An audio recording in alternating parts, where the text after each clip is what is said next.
Hi, my name is Judith Roberts, and I serve as Senior Director for Diversity, Equity, and Inclusion at the Churchwide Office. And when I think back over the work that we have done together in the year 2020, amidst a major pandemic, this church was present. The ethnic-specific associations and communities shared the disproportionate impact that the COVID pandemic has had on our communities.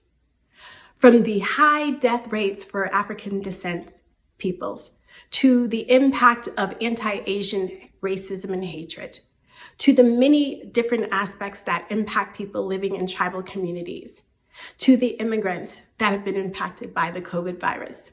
This church has responded.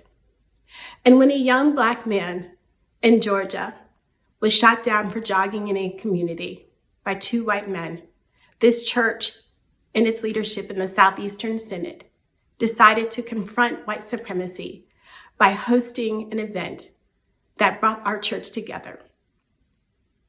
And when a young woman in Louisville, Kentucky was shot in her own home, the name of Breonna Taylor galvanized a movement around Black Lives Matter in this country, where leaders across our church joined in arm to work and to walk with the people and community.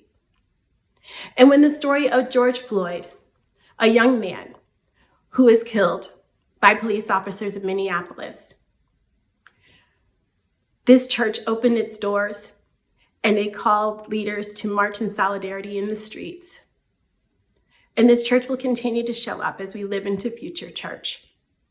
That the work of racial justice is important to our denomination. The work of racial justice is important to this church's journey.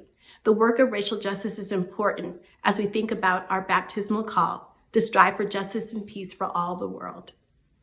And whether we do this in our congregational settings, or we do it as synod leaderships, or it is the voice that is amplified from churchwide, especially when we align with national policy work, this is our work that we are committed to do together.